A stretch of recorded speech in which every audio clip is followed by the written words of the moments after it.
Friends, welcome back to my YouTube channel Ravi is and science. Friends, आज के इस lecture में हम एग्रो फॉरेस्ट्री का पार्ट 3 वीडियो लेक्चर स्टार्ट करने वाले हैं, डिस्कस करने वाले हैं।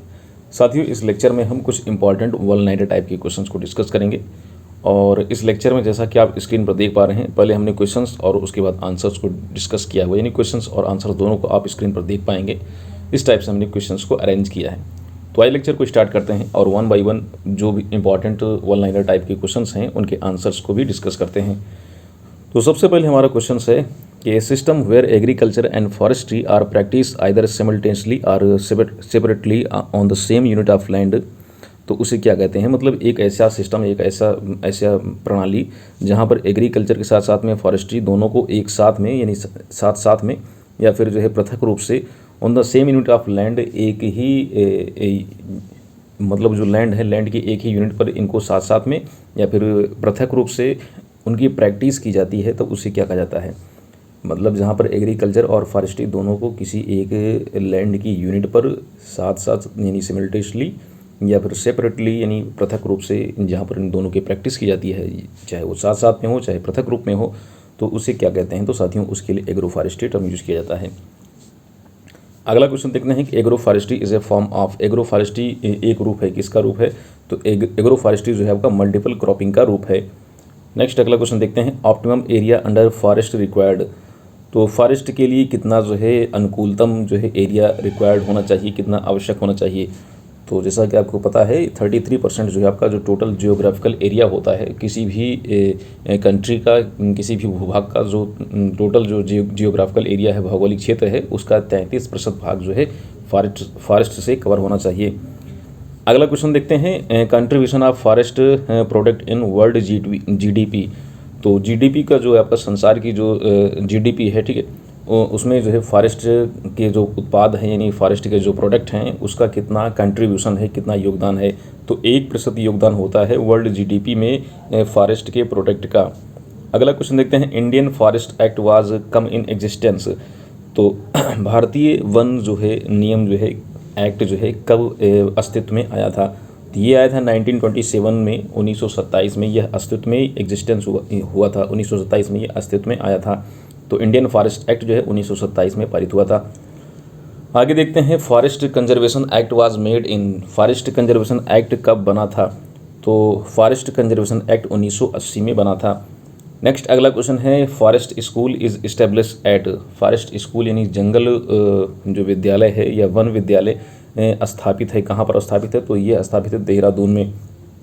अगला क्वेश्चन देखते हैं, द वन महोत्सव day in India is observe on, या द वन महोत्सव day in India is celebrated on. तो जो वन महोत्सव है भारत में, वन महोत्सव दिवस भारत में किस दिन को मनाया जाता है, किस दिन इसको ऑब्जर्व किया जाता है। तो साथियों, ये किया जाता है 1 जुलाई, 1 जुलाई को ऑब्जर्व किया जाता है या सेलिब्रेट किया जाता है।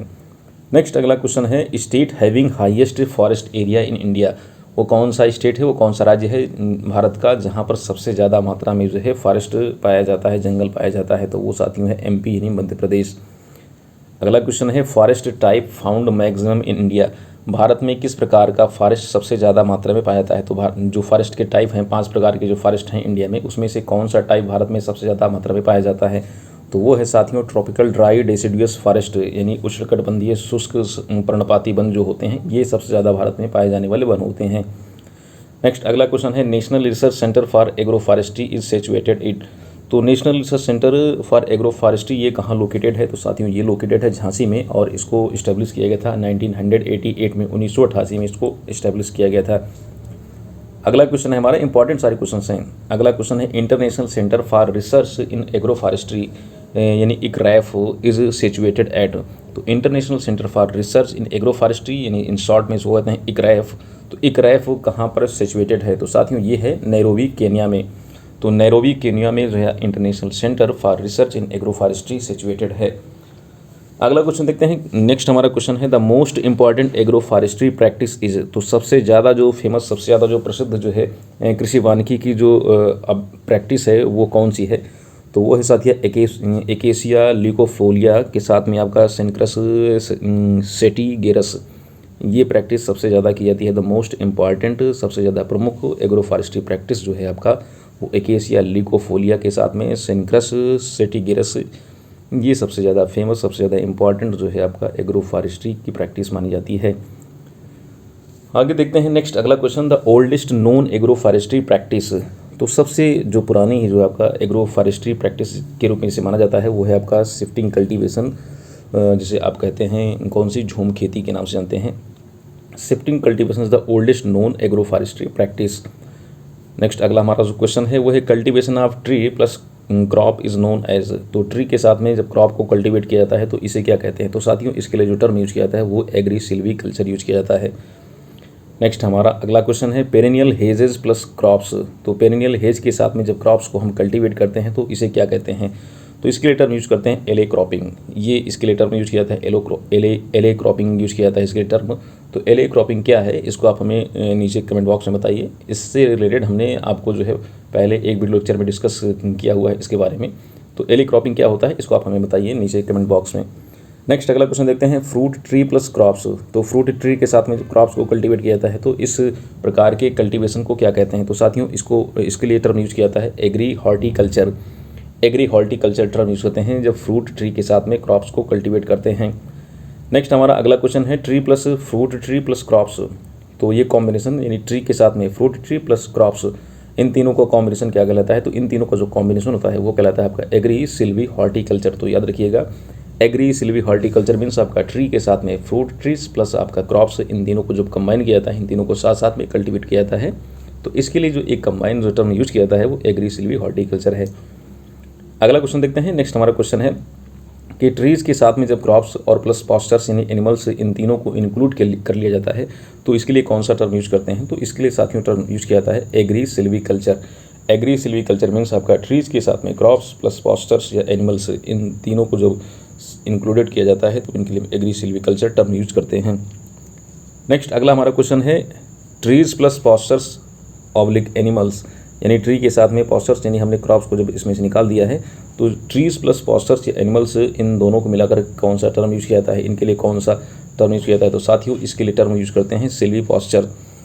अगला हमारा क्वेश्चन, ये सारे इंपॉर्टेंट टर्म्स हैं आपके एग्जामिनेशन में, इस टाइप से क्वेश्चन पूछे जाएंगे। फ्रूट्स ट्रीज़ प्लस हनी बीज। तो फ्रूट ट्रीज़ के साथ में हनी बी का जो कॉम्बिनेशन होता है इसके लिए टर्म यूज किया जाता है हॉर्टी एपीकल्चर। तो फ्रूट ट्रीज़ के साथ में जब हनी बीज का जो है को हम जो है कीपिंग करते हैं तो इसके लिए टर्म यूज किया जाता है horti apiculture. Horti apiculture means आपका fruit trees plus honey bee keeping, इन दोनों को जब कंबाइन किया जाता है तब इसके लिए हम टर्म यूज करते हैं हॉर्टी एपीकल्चर। नेक्स्ट हमारा अगला क्वेश्चन है ट्रीज़ प्लस फिशेस, यानी ट्रीज़ के साथ में जब फिशेस को जो हम इनका कल्चर करते हैं तब इसके लिए हम टर्म यूज करते हैं एक्वा फॉरेस्ट्री। एक्वा आपका जो है फिशेस से रिलेटेड है एंड फॉरेस्ट्री आपका ट्रीज से रिलेटेड है, तो ट्रीज़ प्लस फिशेस का कॉम्बिनेशन कहलाता है एक्वा फॉरेस्ट्री। तो एक्वा फॉरेस्ट्री मीन्स यानी ट्रीज़ प्लस फिशेस। तो बहुत ही ज़्यादा इंपॉर्टेंट सारे ये टर्म्स हैं, इसको आप एक बार पढ़कर याद कर लीजिए। नेक्स्ट अगला क्वेश्चन है हमारा फॉरेस्ट ट्रीज़ प्लस पास्चर्स। तो फॉरेस्ट्री यानी जो चारा वाले जो ट्रीज़ होते हैं और प्लस आपके जो पास्चर्स, इन दोनों को मिला करके कौन सा टर्म यूज किया जाता है, इनके लिए कंबाइंड टर्म कौन सा यूज किया जाता है। तो इन दोनों के लिए फॉरेस्ट ट्रीज़ प्लस पास्चर्स, इन दोनों के लिए जो कंबाइंड टर्म यूज किया जाता है वो है forest forestry. Forest forestry means होता है फॉरेस्ट ट्रीज़ प्लस पास्चर्स। अगला क्वेश्चन देखते हैं, क्वेश्चन नंबर नेक्स्ट हमारा क्वेश्चन से, तो वो है आपका trees plus crops during initial years. तो ट्रीज़ मतलब आप ट्रीज़ को ट्रांसप्लांट करिए प्लस इनिशियल ईयर में आप क्रॉप्स भी लगाइए। तो इस प्रकार के जो है कल्टीवेशन के लिए कौन सा टर्म यूज किया जाता है। तो साथियों इसके लिए टर्म यूज करते हैं एनर्जी प्लांटेशन। तो कौन सा टर्म यूज करते हैं, इसके लिए टर्म यूज करते हैं एनर्जी प्लांटेशन। तो एनर्जी प्लांटेशन क्या है, तो इनिशियल स्टेज में जो है आपका जब ट्री को आप ट्रांसप्लांट कर रहे हैं तो उसके बाद इनिशियल ईयर्स में आप उसके साथ में क्रॉप्स को भी कल्टीवेट करिए। तो इसके लिए टर्म यूज किया जाता है, या इसके लिए आप कह सकते हैं, इसे आप कह सकते हैं एनर्जी प्लांटेशन। नेक्स्ट अगला क्वेश्चन है हमारा multiple combination of trees and fruit trees plus या प्लस वेजिटेबल एक्सेट्राज। तो यानी इसमें मल्टीपल प्रकार के कॉम्बिनेशंस हों, यानी ट्रीज़ हों और उसमें कुछ फ्रूट ट्रीज़ हों और प्लस उस वेजिटेबल्स भी उसमें कल्टीवेट की गई हों। तो इन सबको साथ में मिला करके कौन सा हम टर्म यूज करते हैं, किसे कहते हैं होम स्टीड। तो होम स्टीड क्या है, होम स्टीड मीन्स आपका मल्टीपल कॉम्बिनेशन। किसका मल्टीपल कॉम्बिनेशन, ट्रीज़ का प्लस फ्रूट ट्रीज़ का प्लस वेजिटेबल्स का, इन सबको जब कंबाइन करके बहुत सारे कॉम्बिनेशन बना दिए जाते हैं तो इसके लिए हम टर्म यूज करते हैं होम स्टीड। होम स्टीड क्या है, तो home stead is the combination of multiple combination of trees, fruit trees and vegetables. Next हमारा अगला क्वेश्चन है trees is on boundary plus crops. तो यानी बाउंड्रीज जो होती हैं, जो मेड़े होती हैं, वहाँ पर जो है हम ट्रीज़ को लगाएं, वहाँ पर पेड़ों को लगाएं और प्लस क्रॉप्स को भी कल्टीवेट करें। तो इस प्रकार के अरेंजमेंट को क्या कहा जाता है? तो इसे कहते हैं बाउंड्री प्लांटेशन। तो इसे कहा जाता है बाउंड्री प्लांटेशन। नेक्स्ट अगला हमारा क्वेश्चन है टोंगिया मीन्स। टोंगिया का मतलब क्या होता है? टोंगिया मीन्स होता है हिल कल्टीवेशन। टोंगिया का मतलब होता है हिल कल्टीवेशन। जो टोंगिया है, टोंगिया शब्द इसका मतलब होता है हिल कल्टीवेशन। अगला क्वेश्चन है most common example of taungya system. तो जो सबसे ज़्यादा जो है कॉमन एग्जांपल है टोंगिया सिस्टम का, तो वो क्या है? तो सबसे कॉमन टोंगिया सिस्टम का जो एग्जांपल है वो है आपका planting of teak in Myanmar. Myanmar में टीक यानी सागौन की प्लांटिंग करना, ये इसका एक कॉमन, एक सामान्य उदाहरण है। अगला क्वेश्चन है nitrogen fixing tree. Nitrogen fixing tree जो कि एग्रो फॉरेस्ट्री से रिलेटेड है, तो वो कौन सा है? वो है आपका ल्यूसीनिया एंड ल्यूकोसिफेरा।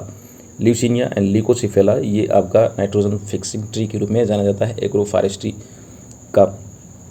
अगला क्वेश्चन है हमारा non leguminous nitrogen fixing trees. तो वो कौन सा नॉन लेगुमिनस यानी आदलहनीय नाइट्रोजन फिक्सिंग ट्री है जो कि आपका एग्रो फॉरेस्ट्री से जो रिलेटेड है? वो है अल्नस निपालेंसिस।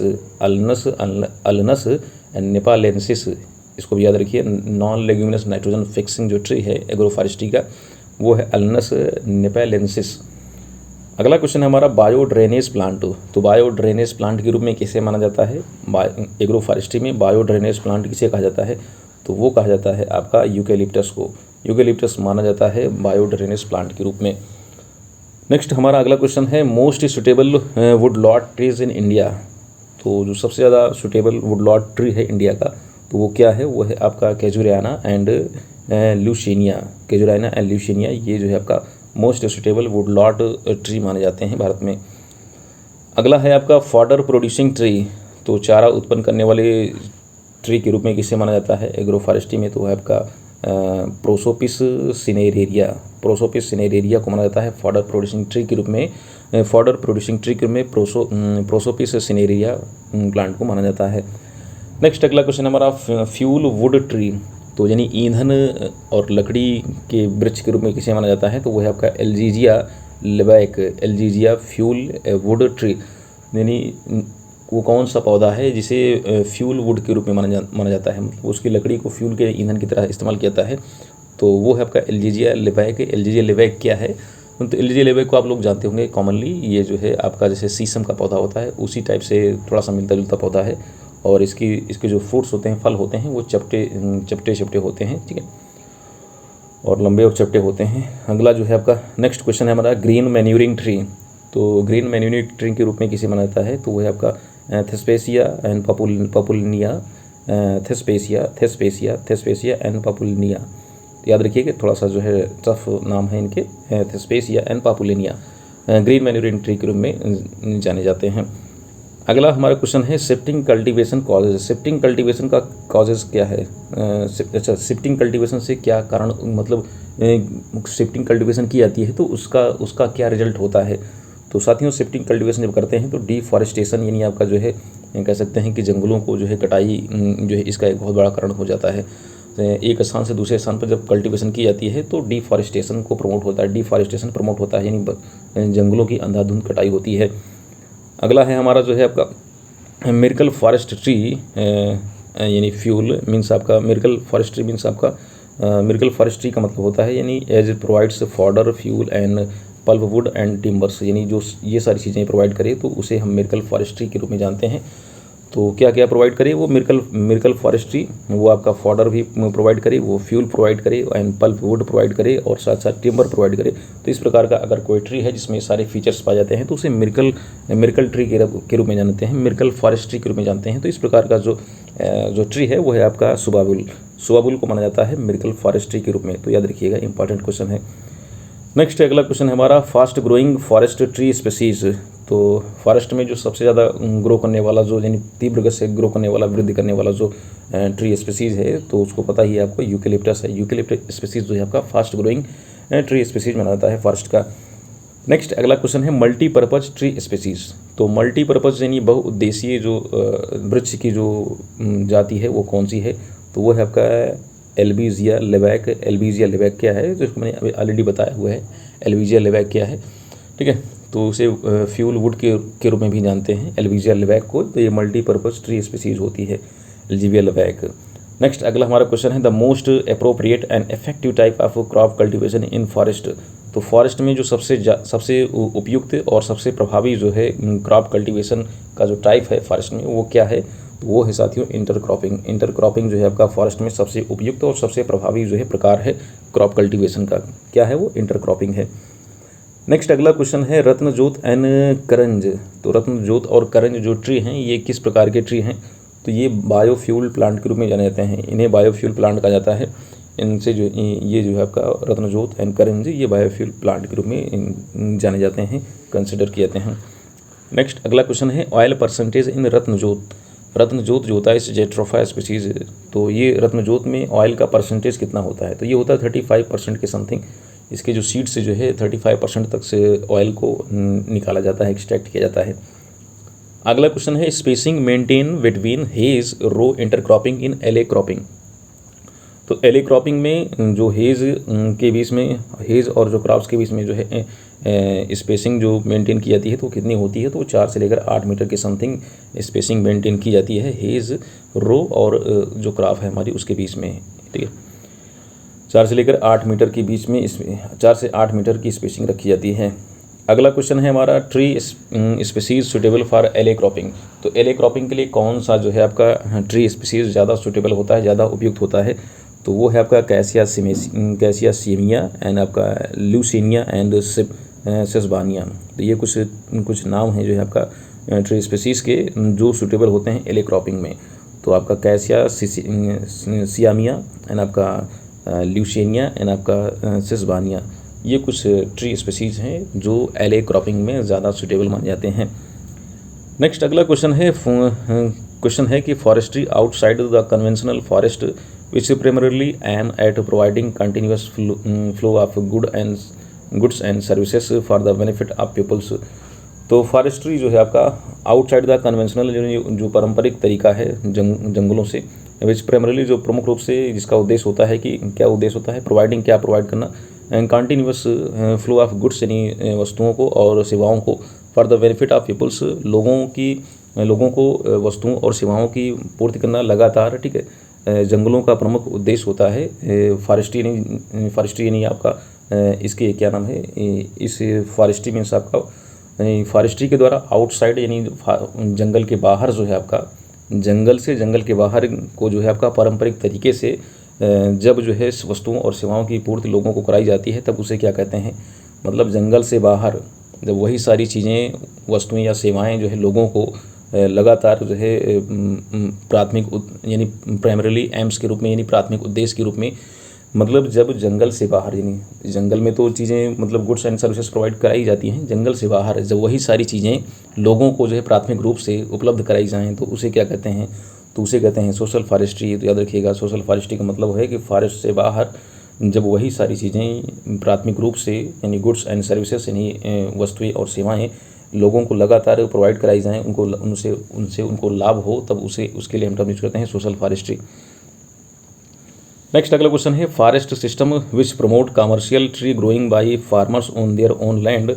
तो एक फॉरेस्ट सिस्टम जिसके द्वारा जो है प्रमोट किया जाता है कमर्शियल ट्री ग्रोइंग को फार्मर्स के द्वारा जो है उनके अपने लैंड पर, तो उसे क्या कहते हैं, उसे कहते हैं फार्म फॉरेस्ट्री कहा जाता है। फार्म फॉरेस्ट्री का मतलब होता है कि एक ऐसा सिस्टम जिसके द्वारा जो है किसानों को जो है उनके स्वयं के ज़मीन पर जो है उनको प्रमोट किया जाता है कमर्शियली पौधों को लगाने के लिए।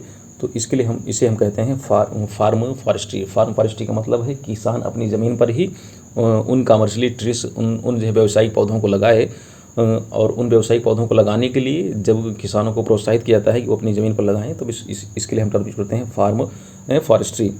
नेक्स्ट अगला क्वेश्चन है pollarding is done at. Pollarding क्या है, तो सबसे पहले पोलार्डिंग आपको पता होना चाहिए। पोलार्डिंग का मतलब यानी जो ट्रीज होते हैं, जो पौधे होते हैं, पौधों को लगभग 2 मीटर की हाइट तक जो है जो ग्राउंड है ज़मीन से 2 मीटर की हाइट तक उनके जो मेन ट्रंक होते हैं उनको कट कर दिया जाता है, जिससे कि वो ज़्यादा से ज़्यादा ग्रो करे, ज़्यादा से ज़्यादा उसकी जो है विड्थ हो यानी मोटाई ज़्यादा हो, ठीक। तो उसको काटना, वहाँ से जो है 2 मीटर ज़मीन से 2 मीटर की हाइट पर जो है ब्रांचेस को कट कर देना, उसे ही पोलार्डिंग कहा जाता है। तो पोलार्डिंग इज़ डन एट, तो पोलार्डिंग की जाती है तो वो 2 मीटर की हाइट पर की जाती है, ज़मीन से 2 मीटर की हाइट पर यानी ऊंचाई पर की जाती है। अगला क्वेश्चन है, a belt of trees and are serve maintain for the purpose of shelter from wind, sun, snow, drift etcetera. तो एक बेल्ट यानी एक पट्टी, किसकी पट्टी, वो हो सकती है आपका वृक्षों की यानी ट्रीज़ की, या फिर वो झाड़ियों की हो सकती है, और इसको मेंटेन किया जाता है। मेंटेन करने का जो पर्पज़ होता है, सुरक्षा, किससे सुरक्षा, विंड से, सन से एंड स्नो से एंड ड्रिफ्ट से। तो इन सब चीज़ों से सुरक्षा के लिए जब वृक्षों की या फिर झाड़ियों की एक बेल्ट यानी एक पट्टी तैयार की जाती है तो उसे कहा जाता है, उसे क्या कहते हैं, तो उसे कहा जाता है शेल्टर बेल्ट कहा जाता है। तो शेल्टर बेल्ट मीन यानी जब आपका हवाओं से, सूर्य के द्वारा, यानी सूर्य का मतलब यानी सनलाइट, और आपका जो है स्नो से और ड्रिफ्ट से, इन सब चीज़ों से बचाव के लिए जब वृक्षों की या फिर झाड़ियों की एक पट्टी मेंटेन की जाती है तो उसे हम शेल्टर बेल्ट्स कहते हैं। और इसी तरीके से एक टर्म और है, विंड ब्रेक्स। क्या है, तो विंड ब्रेक्स यानी protective plantation in a certain area. तो एक निश्चित क्षेत्र में जब एक रक्षात्मक जो है आपका वृक्षारोपण किया जाता है अगेंस्ट स्ट्रॉन्ग विंड्स, जहाँ पर तेज़ हवाएं चलती हैं, उन तेज़ हवाओं के विपरीत में, तो it is usually comprise of a few rows of trees or shrubs. तो जब जहाँ पर बहुत तेज़ हवाएं चलती हैं, मतलब केवल हवाओं को यहाँ पर रखेंगे, मेन जो हमारा जो ऑब्जेक्ट होगा कि जहाँ पर बहुत तेज़ हवाएं चलती हैं, तो केवल हमारा जो मेन मोटर है वो हवाओं को रोकने का है। तो तेज़ हवाओं को रोकने के लिए जब हवाओं के विपरीत में, ठीक है, हवाओं के विपरीत में वृक्षों की या फिर जो है झाड़ियों की एक प्रोटेक्टिव लेयर तैयार की जाती है, तब उसको हम कहते हैं विंड ब्रेक्स कहते हैं, उसे कहते हैं विंड ब्रेक। अगला है हमारा question, raising of forest of public or community land. तो फॉरेस्ट को जो है रेज करना मतलब उगाना पब्लिक या फिर जो है आपका कम्युनिटी लैंड पर, तो उसे कहते हैं कम्युनिटी फॉरेस्ट्री। तो कम्युनिटी फॉरेस्ट्री क्या है, community forestry means raising of forest of public और कम्युनिटी लैंड। तो फॉरेस्ट को जो हम पब्लिक या कम्युनिटी लैंड पर जब रेज करते हैं, उगाते हैं, उसको बढ़ाते हैं, तब उसे कम्युनिटी फॉरेस्ट्री कहता है। तो कम्युनिटी फॉरेस्ट्री यानी आपका सामुदायिक वानिकी का मतलब होता है कि हम रेज करें फॉरेस्ट को पब्लिक या कम्युनिटी लैंड पर। अगला क्वेश्चन है, the ratio of height, width and length in shelter belt system. तो शेल्टर बेल्ट जो सिस्टम होता है उसमें उसकी हाइट और उसकी विड्थ और लेंथ कितना होना चाहिए, तो 1:25:10 मीटर के समथिंग होना चाहिए। हाइट 1 मीटर और जो विड्थ है आपका 25 मीटर और जो आपका जो लेंथ है वो 10 मीटर, इस टाइप से जो है रेशियो रखा जाता है। अगला क्वेश्चन है, a process in which the branch of a plant is cut off in order to produce a flush of new shoots. तो वही प्रोसेस है अभी जिसको हम पढ़ चुके हैं, प्लांटिंग को। तो एक ऐसी प्रोसेस है जिनमें हम ब्रांच को कट कर देते हैं, पौधे की ब्रांच को कट कर देते हैं, in order to produce a flush of new shoots. जब वहाँ से उसको हम कट कर देते हैं, जैसे ये हमारा जिस पौधा है, ठीक है, इसकी ब्रांचिंग है, इस टाइप से ब्रांच है, तो यहाँ से इसको हम कट करते हैं, ठीक है, तो कट कर देते हैं, तो यहाँ से जो है स्टेम्स की बहुत सारे फ्लश, यानी पूरा एक बहुत तीव्र गति से बहुत छोटे छोटे स्टेम्स बहुत सारे निकल आते हैं। तो वही कह रहा है कि produce a flush of new shoots. तो न्यू शूट्स के फ्लश, यानी फ्लश का मतलब प्रवाह, तो नए जो शूट्स होते हैं उसके प्रवाह को मेंटेन करने के लिए, उत्पन्न करने के लिए, जब हम पौधे की मेन ब्रांच को 2 मीटर की, अब यहाँ पर उसने हाइट नहीं दी है, कितनी हाइट है, तो वहाँ से कट कर देते हैं, तो इसे क्या कहते हैं, तो इसे पोलार्डिंग कहा जाता है। Pollarding means a process in which the branch of a plant is cut off in order to produce a flush of new shoots, तो उसे पोलार्डिंग कहते हैं। The main stem of a tree is called. तो stem का जो main जो tree होता है, ट्री का जो मेन स्टेम होता है उसे क्या कहते हैं, तो ट्री के मेन स्टेम को बोल कहा जाता है। तो ये एक टर्म है, टेक्निकल टर्म फॉरेस्ट्री का, तो इसको याद रखिएगा। अभी हम एक ऐसा लेक्चर लेकर आएंगे जिसमें हम टेक्निकल टर्म्स जो है आपका जो टर्मिनोलॉजी है एग्रो फॉरेस्ट्री की, वो सारी जो है हम डिस्कस करेंगे। जल्दी हो सकता है हमारा जो नेक्स्ट लेक्चर हो कल या परसों में आएगा, जिसमें हम टेक्निकल टर्म्स को पढ़ेंगे कि फॉरेस्ट्री के कौन कौन से टेक्निकल टर्म्स हो सकते हैं। चलिए अगला क्वेश्चन देख लेते हैं, फुल फॉर्म ऑफ इकारफ। तो फुल फॉर्म ऑफ इकारफ क्या है, ICAR, उसके बाद F को लिख लीजिएगा, ठीक है, ICAR, उसके बाद F। तो international centre for research in agro forestry, international centre for research in agro forestry. तो याद रखना चाहिए फुल फॉर्म क्या है ICRF का जो फुल फॉर्म है वो है आपका international centre for research in agro forestry. Agro forestry में इंटरनेशनल सेंटर, एग्रो फॉरेस्ट्री का रिसर्च सेंटर जो इंटरनेशनल लेवल पे है, तो international centre for research in agro forestry ये आपका ICRF का फुल फॉर्म है। तो साथ में ये था हमारा आज का लेक्चर आपको कैसा लगा, आप अपने सुझाव हमें कमेंट बॉक्स में जरूर दीजिएगा। जल्द ही एक नए लेक्चर के साथ, एक नए कंटेंट के साथ आपसे मिलते हैं। तब तक के लिए बस ऐसे ही लेक्चर को देखते रहिए, और अगर आप पहली बार चैनल पर आए हुए हैं तो चैनल को सब्सक्राइब करना ना भूलिए। और वीडियो अगर आपको पसंद आया है तो वीडियो को लाइक कर दीजिए। ठीक है, जल्द एक नए लेक्चर के साथ, एक नए कंटेंट के साथ आपसे मुलाकात करते हैं। तब तक के लिए जय हिंद।